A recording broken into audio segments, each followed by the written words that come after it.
Hola, bueno, para mí son buenas noches, no sé qué momento del día será para ustedes, pero les deseo una bienvenida a la clase número 8 de Filosofía para la Vida en estos tiempos de pandemia. Hoy vamos a abordar y explayarnos un poco más acerca del proyecto moderno. Si ustedes recuerdan la clase anterior, habíamos definido como que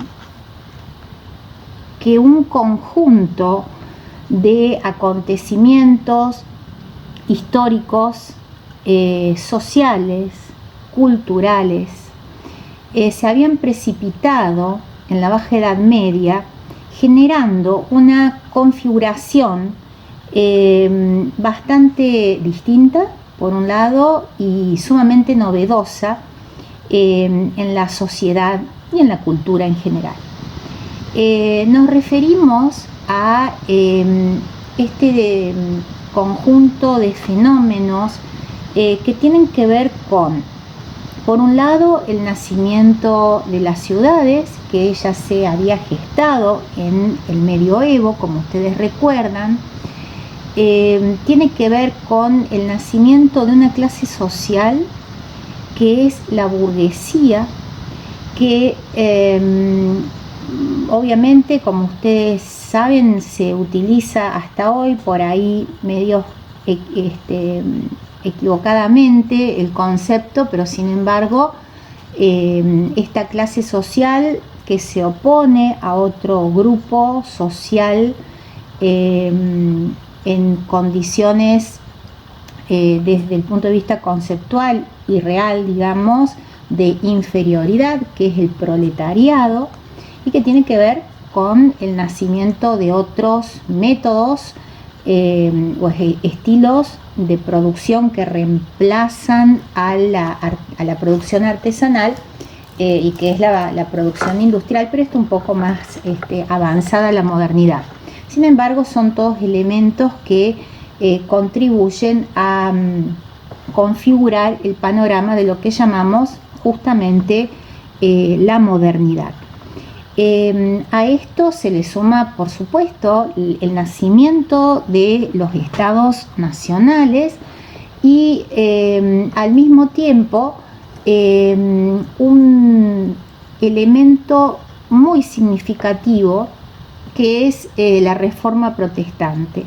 Tan significativo que un sociólogo que prácticamente se puede denominar así como el referente de la sociología moderna, que es Max Weber, consideró al protestantismo como el origen del capitalismo. Esto se los dejo planteado, no lo vamos a desarrollar, pero se los dejo planteado por si alguien tuviera esta inquietud de profundizar en el tema. Es decir, la pregunta sería, ¿por qué el capitalismo, por qué el protestantismo aparece como el origen del capitalismo? Es decir, el origen de la acumulación de riqueza, porque el capitalismo, en términos muy sencillos, no es otra cosa que la acumulación de riquezas.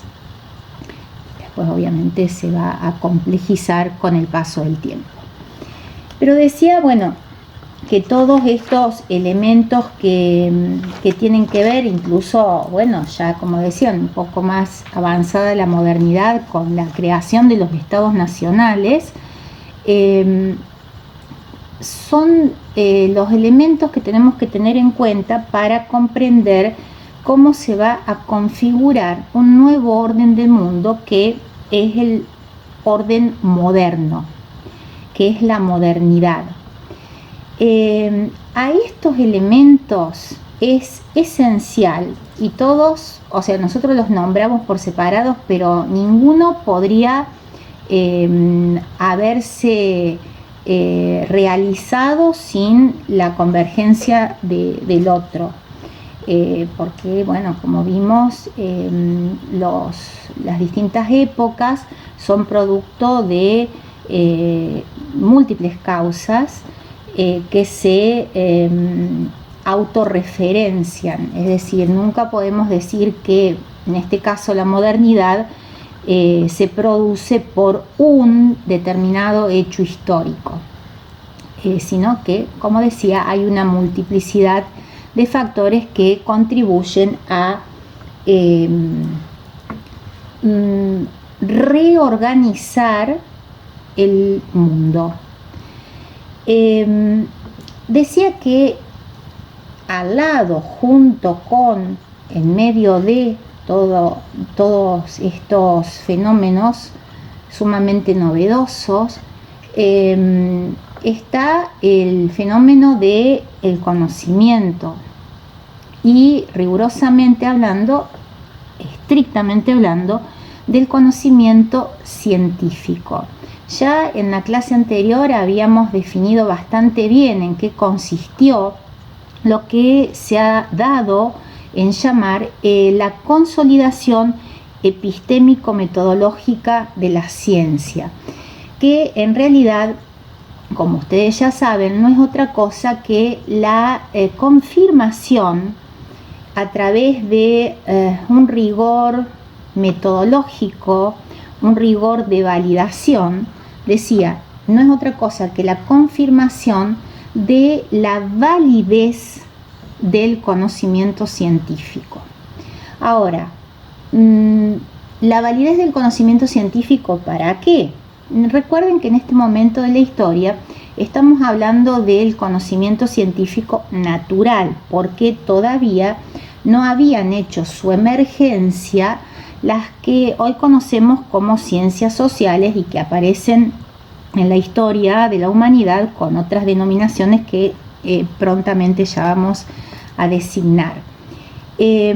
Decía, estamos hablando de las ciencias naturales, estamos hablando de un conocimiento que se consolida fundamentalmente a través de su eficacia.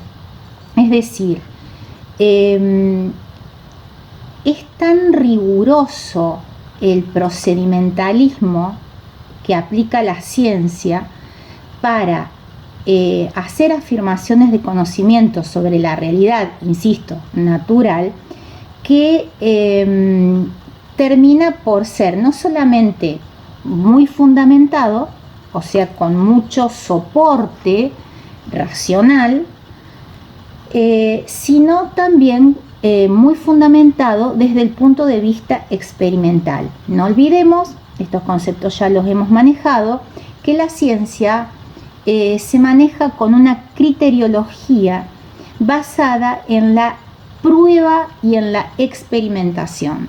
Y esa experimentación hace posible de alguna manera la anticipación a lo que va a suceder. Es decir, repetimos tanto los experimentos en laboratorio o en el ámbito que sea que se pueda experimentar a través de la observación, a través de mediciones, que finalmente esta lógica propia del conocimiento científico tan riguroso nos permite predecir acontecimientos de la naturaleza que, de acuerdo a las mediciones realizadas, pueden llegar a pasar o van a pasar.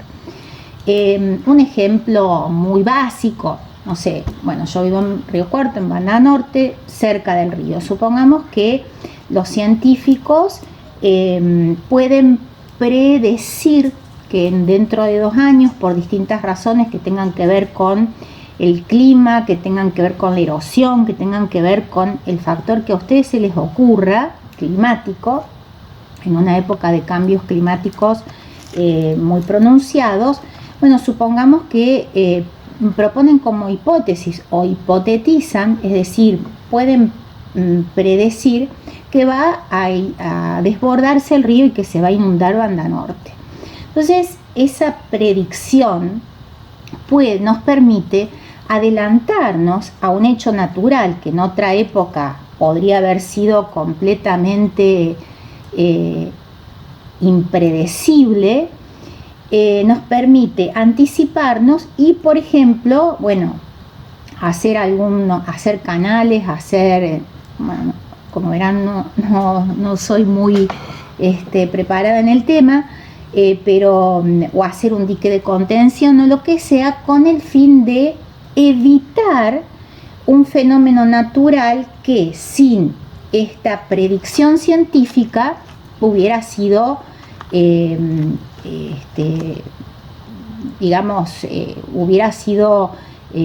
imparable. Este rasgo que tiene la ciencia fue justamente lo que hizo que tuviera de allí, desde la entrada de la modernidad hasta hoy, con algunas reservas que habría que hacer, que tiene que ver con discusiones, pero hizo que tuviera esta posición paradigmática. Una posición paradigmática es una posición por la cual la ciencia aparece como modelo de conocimiento humano. Como ya dijimos en la clase anterior, todo lo que no pase por ese tamiz de rigor científico nunca va a poder ser considerado conocimiento válido. Lo podemos dejar del lado de la fe, que no es ciencia, que no tiene nada que ver y que además está bastante desprestigiada después del llamado oscurantismo medieval. Lo podemos dejar del lado de la magia, que es una cosa que jamás va a entrar dentro del estatuto del conocimiento científico. Lo podemos dejar del lado de, de la brujería, ¿no? Metemos unos yuyos y unos bichos adentro de una olla y lo tomamos a ver si nos curamos de una enfermedad incurable, pero es brujería, no es ciencia porque no pasa los criterios. O también, lo podemos dejar del lado de, para ser ya más extremos, de la alucinación, de la habladuría. Y en el caso, digamos, más romántico, lo podemos dejar del lado de la poesía, por decirlo de alguna manera. Pero eso no es ciencia. Son efectivamente manifestaciones universales prácticamente de la humanidad, pero nunca van a tener el rigor que necesita tener un conocimiento para ser considerado válido. Bueno, de lo dicho hasta acá se sigue la importancia de comprender nosotros y de autocomprendernos en una época en la que se produce, si bien gradualmente, una ruptura cultural sumamente marcada. Imagínense un mundo o una cosmovisión teocéntrica del medioevo, hagamos el paréntesis del Renacimiento, del humanismo, que fue como una propedéutica, como una preparación para la modernidad. Pero imagínense salir de una cosmovisión en la que toda nuestra vida y nuestro destino estaba en manos de un poder divino, trascendente, omnipotente, omnipresente, pero jamás en las manos del ser humano. Estábamos entregados lisa y llanamente a la voluntad divina. Imagínense una realidad en la que el hombre, a partir de fundamentalmente de esta posibilidad que él mismo se da a través de su facultad racional de hacer ciencia, se da cuenta que en él habita la posibilidad de controlar, de dominar la naturaleza, como lo quisimos ilustrar con el ejemplo del desborde del río Cuarto. Es muy importante que podamos pensar esta autocomprensión del hombre como sujeto de poder. Y de un poder que obviamente viene del lado de la ciencia. La ciencia no piensa éticamente. La ciencia no se pregunta filosóficamente, si no sería filosofía, no sería ciencia. Decía, pensemos una sociedad que a partir de un modelo de conocimiento tan eficiente y que le está dando al hombre el poder de generar un mundo mejor, un mundo en donde él mismo pueda curar sus propias enfermedades, un mundo en el que él mismo pueda legislar la vida social racionalmente, un mundo en el que de alguna manera los fenómenos naturales puedan predecirse y si son nocivos evitarse y si son favorables puedan generarse, un mundo en el que la ciencia nos permita cultivar sin riesgo, construir, inventar. Es un mundo en el que su orden, su organización cambia fundamentalmente porque ya ese mundo en el que el hombre habita está en manos de él mismo. Eso es lo que decíamos en el video anterior, que quería decir Bacon con la afirmación acerca de saber es poder. Y efectivamente, con esta nueva autocomprensión del hombre como poderoso, de este sujeto que, como un poco más adelante, Nietzsche sentenció, un hombre que le ha dado muerte a Dios, dice Nietzsche, Zaratustra. Les vengo a dar una novedad de este monje que se fue a meditar a la montaña, que Zaratustra les decía, se fue a meditar a la montaña y después de mucho tiempo bajó y dijo, bueno, les vengo a traer una noticia. Y la noticia era esa, que Dios ha muerto. Muchos piensan que es un atentado contra la fe, que tiene que ver, bueno, por un lado sí subyace una crítica importante a la religión por una concepción que tiene Nietzsche acerca de la religión en general y de la religión católica en particular, pero básicamente es una sentencia que marca el ritmo de la historia en ese momento. Efectivamente, Dios ha muerto porque el hombre es el que maneja ahora los destinos por un lado, de la naturaleza, en ese momento hasta donde puede, hoy mucho más, hasta donde puede. Nunca nos olvidemos que estamos en medio de la pandemia del coronavirus, así que los dejo pensando en nuestro poder y dominio. De todos modos, todos sabemos que más allá de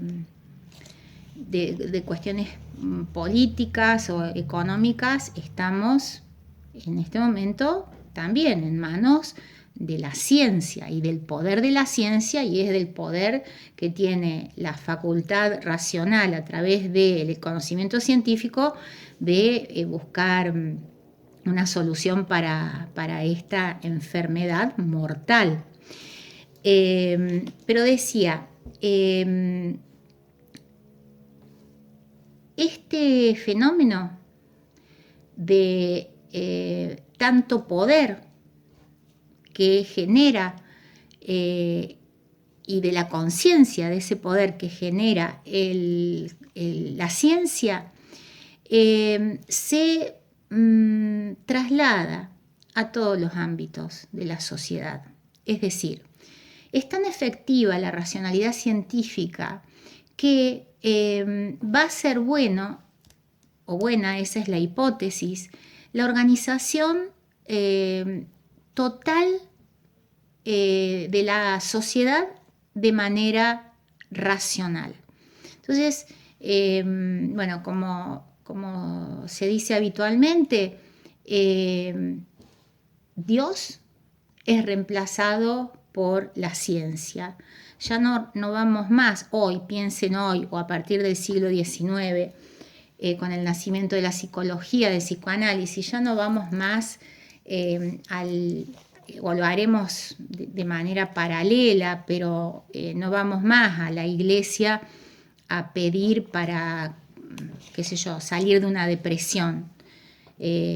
Lo habitual es que si uno está deprimido, si tiene algún problema emocional, vaya a un psicólogo. El psicólogo tiene tipificadas ciertas conductas, ciertas reacciones y tiene los elementos científicos, digamos, como para hacernos salir de una situación penosa o dolorosa.